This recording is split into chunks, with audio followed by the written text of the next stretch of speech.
Hello दोस्तों, welcome back to LR chemistry YouTube channel. Chemistry की रंगीन दुनिया में आपका स्वागत। केमिस्ट्री के इस चैनल में केमिस्ट्री के अमेजिंग से क्वेश्चन आंसर उनको सॉल्व करने के लिए धमाकेदार ट्रिक और साथ साथ विजुअलाइजेशन के साथ अमेजिंग से फैक्ट्स। तो दोस्तों, जैसे कि आप देख ही रहे हैं कि मैं जो है आपके लिए काफी अच्छे से वीडियो ला रहा हूं, तो प्लीज इन वीडियोस को लाइक करके शेयर कीजिए और आपके जो दोस्तों हैं दोस्त तक वीडियो शेयर कीजिए। तो दोस्तों, जैसे कि आप जानते हैं कि मैंने जो है आपकी जनरल ऑर्गेनिक केमिस्ट्री स्टार्ट की हुई है। जनरल ऑर्गेनिक केमिस्ट्री की इस मैथन सीरीज में आपको जो है आज के जो मेन क्वेश्चन है या फिर आपका आज का जो टॉपिक है वो है क्वालिटेटिव एनालिसिस, जिसमें लेसेग्ने टेस्ट होता क्या है, ये सारी चीजें आपको जानकारी दी जाएंगी। लेकिन उससे पहले एक रिवाइज किया जाए, क्विक रिवाइजन। तो हमने जो है सबसे पहले जनरल ऐसी जो जानकारियां है कि आपकी ऑर्गेनिक केमिस्ट्री का जो है इतिहास किस प्रकार रहा, उसके बाद उसके इतिहास जानने के बाद जो कार्बन है, कार्बन इतने ज्यादा बॉन्ड क्यों बनाता है, इतने ज्यादा उसके कंपाउंड हमें क्यों मिलते हैं और उसकी केमिस्ट्री हमें अलग से क्यों पढ़नी पड़ती है, ये सारी जानकारी हमने एकत्रित की। और ठीक उसके बाद जो है हमने क्वालिटेटिव एनालिसिस स्टार्ट किया हुआ था। एनालिसिस भी जो है दो प्रकार के होते हैं, आपको बताया हुआ था मैंने कि क्वालिटेटिव एंड क्वांटिटेटिव एनालिसिस। मतलब एक में जो है कौन कौन से तत्व है इनका पता लगाया जाता है और दूसरे में किस अनुपात में है और उनका जो केमिकल फार्मूला है वो पता लगाने की कोशिश की जाती है। और ये जो क्वालिटेटिव एनालिसिस और क्वांटिटेटिव एनालिसिस है, ये जो है आपके पुराने टाइम की केमिस्ट्री का पार्ट थे। ये आज के समय में बड़े बड़े लेबोरेटरीज में आपको जो है तत्व कौन कौन से, इन सभी चीजों को पता लगाने के लिए एक नई मेथड आ चुकी है, जो कि आप नॉर्मली जो बोर्ड एग्जाम्स वाले स्पेक्ट्रोस्कोपी के बारे में नहीं पढ़ते हैं। इस स्पेक्ट्रोस्कोपी के टेक्निक्स के द्वारा जो है आपको पता लगाया जाता है कि कौन कौन से तत्व हैं और कौन कौन से तत्व नहीं है।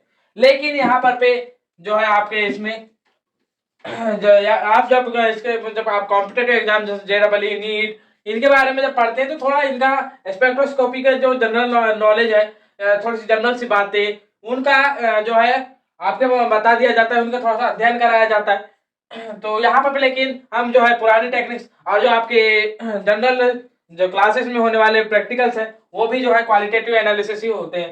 चाहे आप अपने स्कूल के प्रैक्टिकल्स करें, चाहे आप कॉलेज एग्जाम्स के लिए प्रैक्टिकल्स करें, तो वहां पर भी आपको qualitative analysis most of the case बताया जाता है।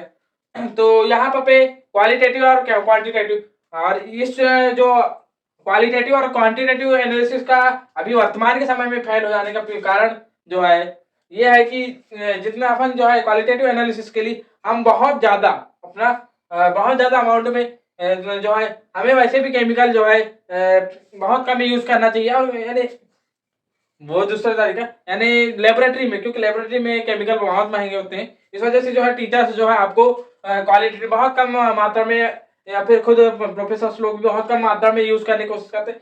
और यदि से वो करे भी यूज तो बहुत सी मात्रा में जो है केमिकल रिएक्शंस प्रोवाइड करने के चक्कर में बहुत सा केमिकल यूज हो जाता है। और लास्ट में बहुत ही मिनिमम मान लीजिए आपने ज्यादा नहीं तो 100 मिलीग्राम केमिकल लिया हुआ है, तो आपको जब आपका जब टेस्ट होकर के सारे टेस्ट क्वालिटेटिव क्वांटिटेटिव आपने सारे टेस्ट, क्योंकि यहाँ पे ऐसी बात नहीं है, यहाँ पे आपने कार्बन और हाइड्रोजन का पता लगाया, लेकिन उसके अलावा दूसरे तत्वों का पता लगाने जाएंगे, आपने नाइट्रोजन का पता लगाने की कोशिश किया, माना कि नाइट्रोजन नहीं है तो फिर आप जो है सल्फर का पता लगाएंगे, ऑक्सीजन का पता लगाएंगे। इवन आप जो है अपने सल्फर, नाइट्रोजन या फिर जो है क्लोरीन, कौन कौन से तत्व हैं इनके बारे में, सारे तत्वों के बारे में अलग अलग से पता लगाते जाएंगे। तो ये सारी चीजें करने के चक्कर में लास्ट में आपको मात्र 2 to 5 मिलीग्राम, मतलब 2 से 5% ही आपका जो है जो केमिकल जो गिवन कंपाउंड है वो जो है 2 से 5% ही बच पाता है। ज्यादा इतना ज्यादा यूज हो जाता है कि लास्ट में जो है आपको सिर्फ इतना ही मिल पाता है। जबकि आप स्पेक्ट्रोस्कोपी से करेंगे तो जो है सिर्फ इतना परसेंट ही यूज हो पाएगा, या हद से आपका 10% भी ही यूज होगा और 90% आपका जो है शेष बचा रह जाएगा। इस वजह से जो है आपकी वर्तमान समय में यूज होने वाली टेक्निक है आपकी स्पेक्ट्रोस्कोपी। चलिए, लेकिन आपके इसमें कोर्स में स्पेक्ट्रोस्कोपी ना होकर के जो है क्वालिटेटिव और क्वांटिटेटिव एनालिसिस है, तो हम इन्हीं के बारे में जानकारी लेते हैं। तो क्वालिटेटिव एनालिसिस में जैसे कि आप जानते हैं कि मैंने पिछले जो वीडियो था उसमें लास्ट में जो है आपको बताया था कि कार्बन और हाइड्रोजन को किस प्रकार हम एक्सट्रैक्ट करते हैं। उसके लिए जो है एक मैंने सेटअप बताया था। उस सेटअप में जो है आप जो है एक तरफ जो है कंपाउंड ले रहे थे, दूसरी तरफ जो है आप चूने का पानी ले रहे थे, और बीच में एक जो है उन दोनों को जोड़ता हुआ एक आपने कांच की नली ली हुई थी, जिसमें जो है बीच में बल्ब बना हुआ था, और बल्ब में जो है निर्जल निर्जल क्या कहना चाहिए आपका नीलत होता है, यानी कि कहने का मतलब एन टाइम परफेक्ट नहीं है, कॉपर सल्फेट, निर्जल कॉपर सल्फेट जो है आपका वहां पर पेनहाइड्रस में कॉपर सल्फेट होता है। और जब ये सब आपस में क्रिया करते हैं तो हमें जो है लास्ट में जो जो कंपाउंड प्राप्त होते हैं उनमें जो है कार्बन डाइऑक्साइड और जल की मात्रा का कंफर्मेशन होता है। उसके जरिए हमें कार्बन और हाइड्रोजन का पता चलता है। आप वहीं से कह सकते हैं कि ऑक्सीजन का भी तो पता लगता है सर, लेकिन आपको बता दिया जाए कि वो ऑक्सीजन हो सकता है क्या, वो ऑक्सीजन आपके जो आपने क्या कहना चाहिए आप ऑक्सीकृत करने के लिए जो कॉपर ऑक्साइड मिलाई हुई थी सीओ, ये वाला कॉपर ऑक्साइड, इसी की ऑक्सीजन हो, उस पहले से उसमें ऑक्सीजन हो ही ना, ये भी हो सकता है। अब इसका कोई कंफर्मेशन तो है नहीं हमें, तो इस वजह से यहाँ पे हम बोल नहीं सकते कि यहाँ पे ऑक्सीजन इसी की से।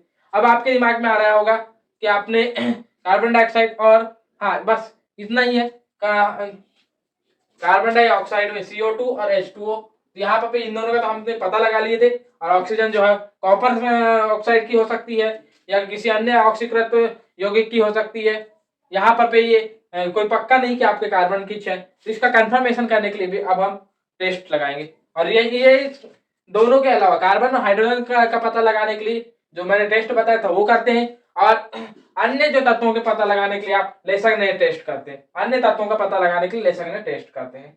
अब हम लेसगने टेस्ट के एक जो है एक्सट्रैक्शन बनाएंगे, सोडियम एक्सट्रैक्शन जिसे कहते हैं। सोडियम निष्कर्ष। तो वो सोडियम निष्कर्ष किस प्रकार बनाया जाता है नेक्स्ट स्लाइड में हम उसका पता लगाएंगे। और उसके बाद सोडियम निष्कर्ष का बनना पता लगाने के बाद हम अन्य तत्वों के साथ कैसे वो सोडियम निष्कर्ष आपका अन्य तत्वों के साथ कैसे रिएक्ट करके बताएगा कि आपका कि कौन सा तत्व है और कौन सा तत्व नहीं है, उसके बारे में भी जानकारी हम लेंगे। तो आते हैं अपने क्वेश्चन में। तो आइए दोस्तों, यहाँ पर पे हम बात करते हैं लेसगने टेस्ट की। तो लेसगने टेस्ट जो है आपका यहाँ पर पे जो है लेसगने टेस्ट के लिए जो है आप एक यौगिक लेते हैं कांच में, और कांच में इस कांच के एक बर्तन में कहना चाहिए, आपके फ्लास्क में एक प्रकार से कहना चाहिए, तो फ्लास्क में, और वहां पर पे आपका मुख्य रूप से सोडियम जो है धातु होती है। सोडियम धातु के अलावा भी अन्य यौगिक होते हैं। तो अन्य तत्वों के साथ बना हुआ एक यौगिक होता है जिसमें का एक्टिव का जो आपका एक्टिव तत्व होता है, इसमें एक्टिव तत्व होता है आपका सोडियम। सोडियम आपका यहाँ एक्टिव तत्व होगा, और सोडियम एक्टिव तत्व होगा। तो ये अन्य जो आपकी जो दिए हुए कार्बनिक यौगिक, उस कार्बनिक यौगिक में उपस्थित अन्य तत्वों के साथ क्रिया करके एक आयनिक कंपाउंड बना लेता है। क्या बना लेता है? Ionic compound.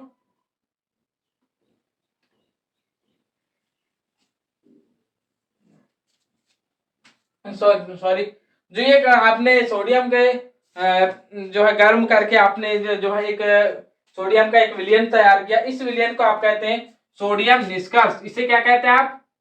Sodium extraction.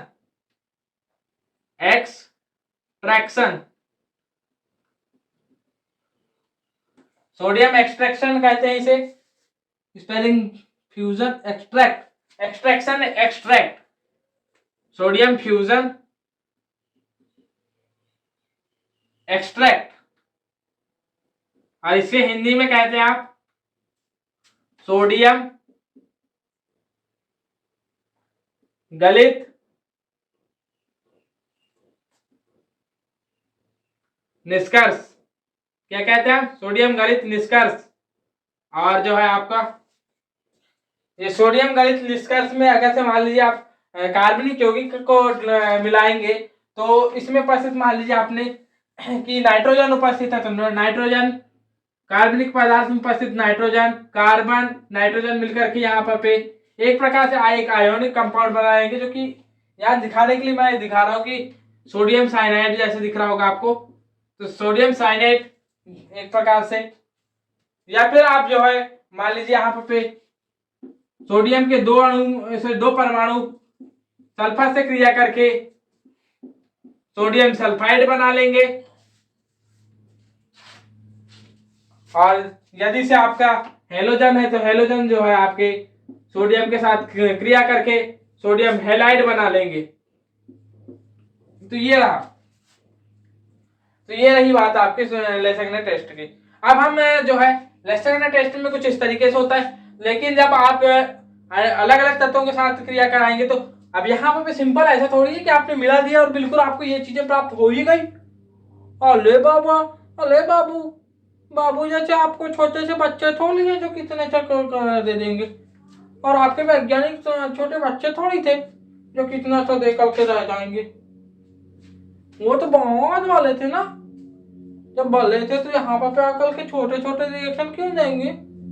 तो इसी को देखते हुए जो है आपको अलग अलग तत्वों के लिए अलग अलग कैसे रिएक्शन करते हैं आप देखते हैं अब, या फिर अलग अलग जो तत्व हैं उनके लिए प्रैक्टिकल किस प्रकार से आप देखते हैं। करेंगे नाइट्रोजन का एक्सट्रैक्ट, या फिर आपका नाइट्रोजन का डिटेक्शन किस प्रकार किया जाएगा, नाइट्रोजन है इसका पता किस प्रकार लगाएंगे। तो जो आपका जो आपने तैयार किया है लेसैग्ने का सोडियम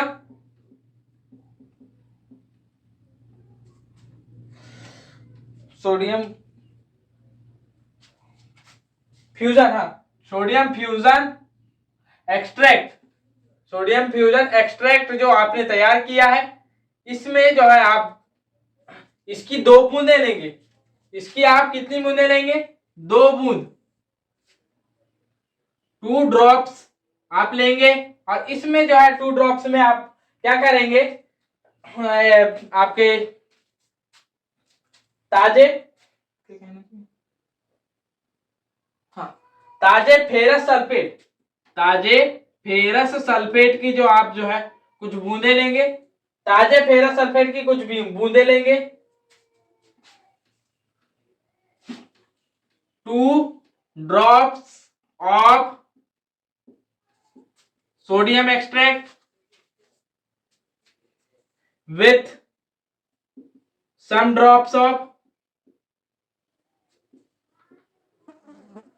अब यहाँ पे हिंदी मीडियम वाले मुझे वो ना करें, यहाँ पे एक प्रकार से कि आपको बोल करके तो मैं बहुत ज्यादा बोल देता हूँ, तो यहाँ लिखने में मेरी क्या है आदत सी है कि मेरे को इंग्लिश में लिखना ज्यादा पसंद है, इस वजह से जो है अब मैं इंग्लिश में लिखना अपने आप को प्रेफर करता हूँ।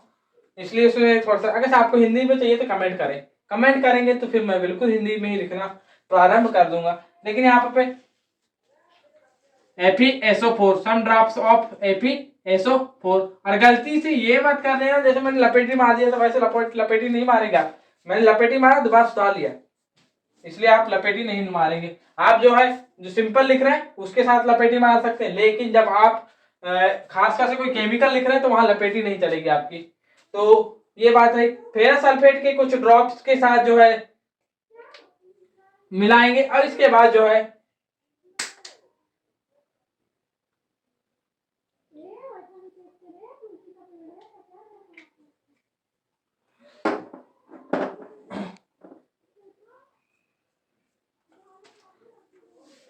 जब ये जो मिक्सअप तैयार हो जाएगा, इस मिक्सअप में या मिक्सअप को गर्म करेंगे, मिक्सअप को गर्म करेंगे, गर्म करने के बाद जो है इसमें HCl प्लस FeCl3 ये दोनों चीजें मिलाएंगे आप, और ये दोनों चीजें मिलाने के बाद जगह से आपका ब्लू कलर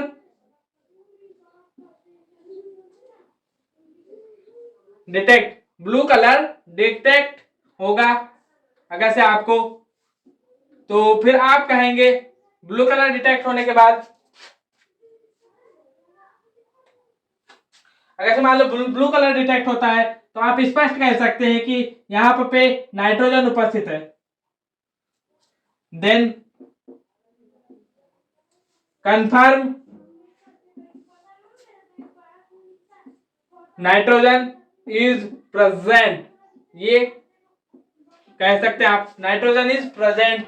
तो क्या करेंगे आप, 2 ड्रॉप आपने ली काय की आपके सोडियम फ्यूजन एक्सट्रैक्ट यानी कि सोडियम गलित निष्कर्ष की, और उसमें जो है आपने सोडियम गलित निष्कर्ष की निकाल लेने के बाद उसमें आपने FeSO4 के जो ताजा एकदम ताजा बना हुआ होना चाहिए FeSO4 फेरस सल्फेट का विलयन, ये फेरस सल्फेट का विलयन आपका ताजा ही बना होना चाहिए।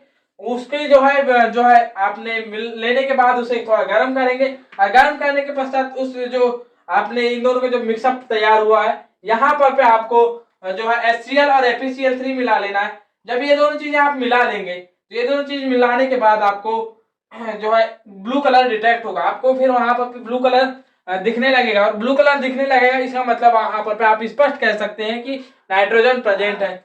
अब यहाँ पर पे कौन कौन सी रिएक्शंस होती है, तो देखिए सबसे पहले तो आपको जब आपने यहाँ पे आप नाइट्रोजन का पता लगा रहे हैं तो कंफर्म है कि यहाँ पे आपका ये कुछ इस तरीके का कंपाउंड आपने तैयार किया हुआ है, यानी आप सोडियम फ्यूजन एक्सट्रैक्ट में मिला दिए आपने।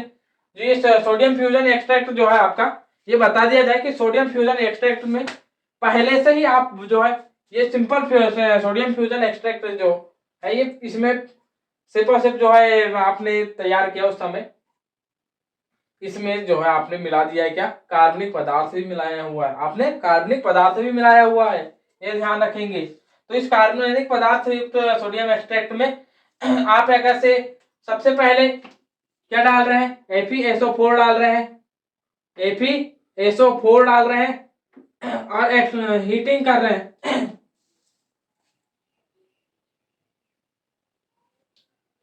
हीटिंग कर रहे हैं, तो आपको यहाँ पर स्पष्ट है कि Na2 यानी सोडियम सल्फेट और जो है FeCN और साथ ही साथ जो है FeCN ऑल्टवाइज ये जो आपको प्राप्त हो जाएगा, मतलब फेरिक साइनाइड, ये क्या है फेरिक साइनाइड प्राप्त हो जाएगा। अब इसके पश्चात जब आपने जो ये वाला जो आपने फेरिक साइनाइड है, इस फेरिक साइनाइड में सबसे पहले आपने क्या मिलाया HCl,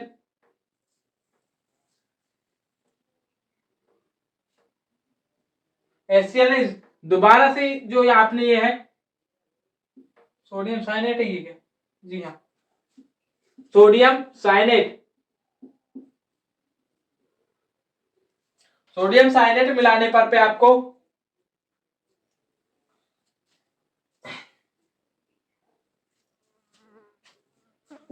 Na4 हाँ यहाँ पर पे आपको एक उपसंयोजी यौगिक प्राप्त हो जाएगा, होल ट्वाइस था यहाँ पर पे, और FeCN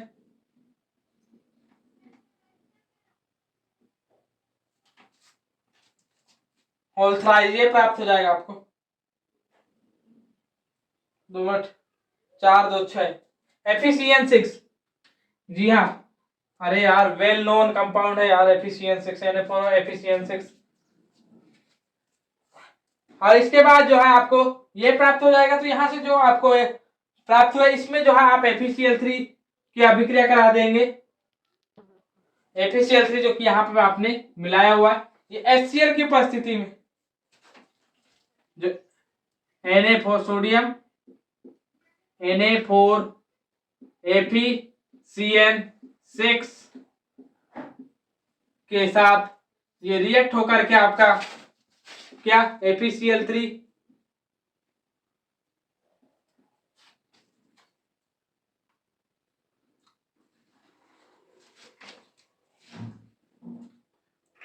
Na4 यहाँ ये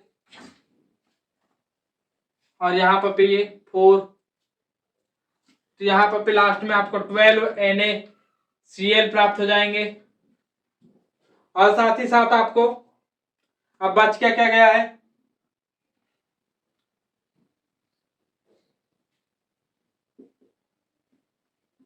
FeCN6 Fe4 यहाँ पर पे ये जो आपका जो ये वाला जो फेरिक है, यानी कि ये वाले जो चार यहाँ पर पे क्या हो रहा है, कुल मिलाकर के समझ आइए कि इन दोनों का आपस में डिस्प्लेसमेंट हो रहा है, ये समझ सकते हैं। अब इसके पीछे थोड़ी सी वो होती, और जो ये जो आपको जो प्राप्त हो रहा है लास्ट में क्या, Fe4 इंटू Fe4 FeCN6, इसी का कलर जो है ये यही होता है ब्लू कलर का, इसका कलर ही होता है ब्लू कलर। और ये प्योरली ब्लू ना होकर के ये प्रूसियन ब्लू होता है, खासकर से प्रूसियन ब्लू होता है। तो Prussian blue ferric ferrocyanide, ferric ferrocyanide,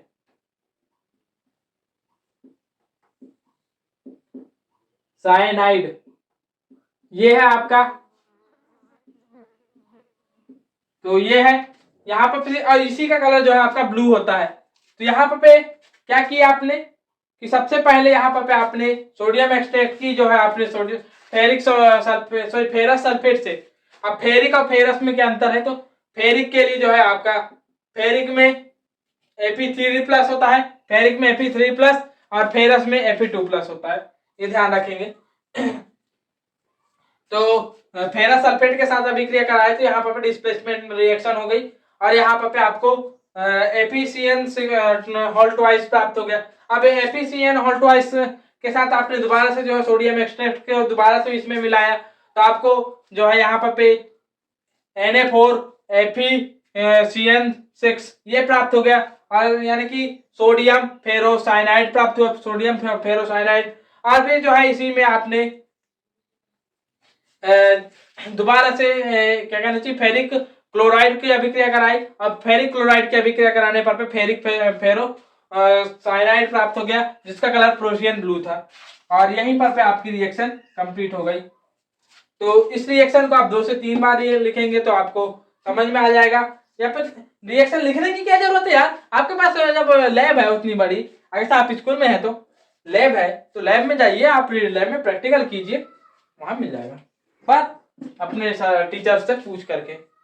अब ये मत बोल दीजिए कि एलआर केमिस्ट्री ने बोला हम डायरेक्ट जाकर के करेंगे, नहीं नहीं नहीं, एक बार अपने टीचर से पूछेंगे जरूर। अब हम बात करेंगे आपके कि सल्फर तत्व का परीक्षण किस प्रकार किया जाता है, कि सल्फर तत्व है क्या नहीं, इसका पता कैसे लगाया जाता है। तो इसके लिए सबसे पहले आपको पता ही है कि सोडियम निष्कर्ष का जो है यहाँ पर लिया जाता है, और यहाँ सोडियम निष्कर्ष जो है किस रूप में आपका सल्फर है, इसका मतलब यहाँ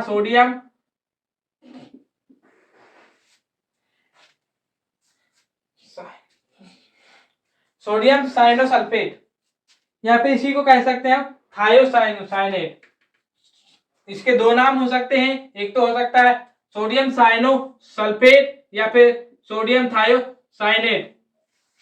सोडियम थायोसाइनेट, ये 2 प्रकार के नाम हो सकते हैं, जिसमें जो है ज्यादा प्रचलित नाम इसका सोडियम थायोसाइनेट है। अब जब इसमें सोडियम थायोसाइनेट यहाँ पे कुछ थोड़ा छोटा लिख देते हैं, तो इसमें जो है आप जो है फेरिक क्लोराइड की जो है कुछ बूंदे में लेंगे, तो जो है इसमें रेड लाइक ब्लड मतलब रक्त जैसा लाल रंग प्राप्त होगा। अगर रक्त जैसा लाल रंग प्राप्त हो गया तो आपको यहाँ पर स्पष्ट है कि जो है यहाँ सल्फर प्रेजेंट है। तो लास्ट में क्या प्राप्त होता है, NaCl, वो तो खाए। अब यहाँ पर एक और चीज है, अब यहाँ पर सोडियम निष्कर्ष में आपने क्या मिला रहे हैं, स्पष्ट है कि आप FeCl3 मिला रहे हैं।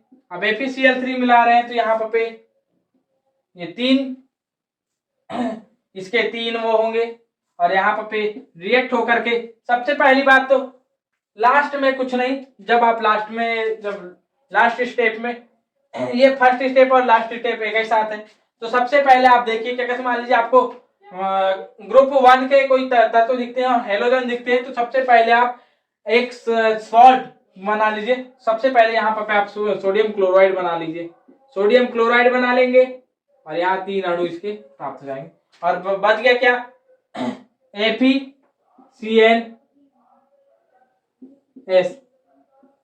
और यहाँ पर भी ये इस तरीके से बन जाएंगे और इसके ऊपर चार्ज जो है 2+ चार्ज,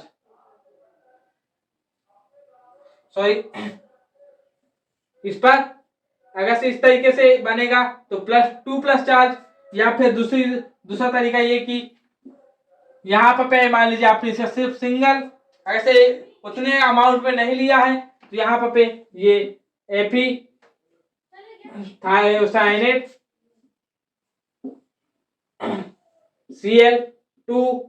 NaCl ये भी बना सकता है। तो ये दो चीजें बनेंगी, तो दोनों ही का कलर यहाँ पर ब्लड, इन्हीं का कलर जो है आपका रेड लाइक ब्लड होता है, मतलब रक्त जैसा लाल होता है।